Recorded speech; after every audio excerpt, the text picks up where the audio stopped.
షర్మిల కాంగ్రెస్ పార్టీలోకి వెళ్ళడం వెనకాల చంద్రబాబు కుట్రుంది. ఇది సజ్జల రామకృష్ణారెడ్డి ఆరోపణ. సజ్జల రామకృష్ణారెడ్డి ఆ మాట అన్నారంటే అది జగన్మోహన్ రెడ్డి మాటే. ఖచ్చితంగా దీనికి షర్మిల చాలా భారీ కౌంటర్ వేసినా ఆశ్చర్యపోనక్కర్లేదు.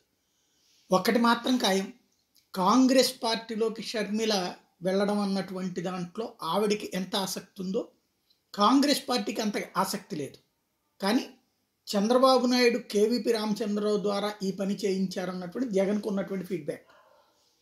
ముందైతే షర్మిల తెలంగాణకి కమిట్ అవ్వాలనుకుంది, తెలంగాణకి పరిమితం అవ్వాలనుకుంది. బట్ తెలంగాణకి అవకాశం రానియకుండా చేయటంలో, అట్లాగే తెలంగాణలో సైలెంట్గా ఉండేలా చేయటంలో కేవీపీ రామచంద్రరావు అట్లాగే డీకే శివకుమార్ల హస్తం ఉంది. డీకే శివకుమార్ అంటే గౌరవం, అట్లాగే పొంగులేటి అంటే ఉండేటువంటి అపారమైనటువంటి గౌరవం. ఈ రెండింటి కారణంగా పోటీ చేయడానికి అక్కడ ఆగితే ఆంధ్రాకి తీసుకురావడం వెనకాల కేవీపీ రామచంద్రరావుతో ఆ పని చేయించింది చంద్రబాబు అన్నటువంటి వీళ్ళకున్న ఫీడ్బ్యాక్. అందుకోసమనినే ఆ స్టేట్మెంట్.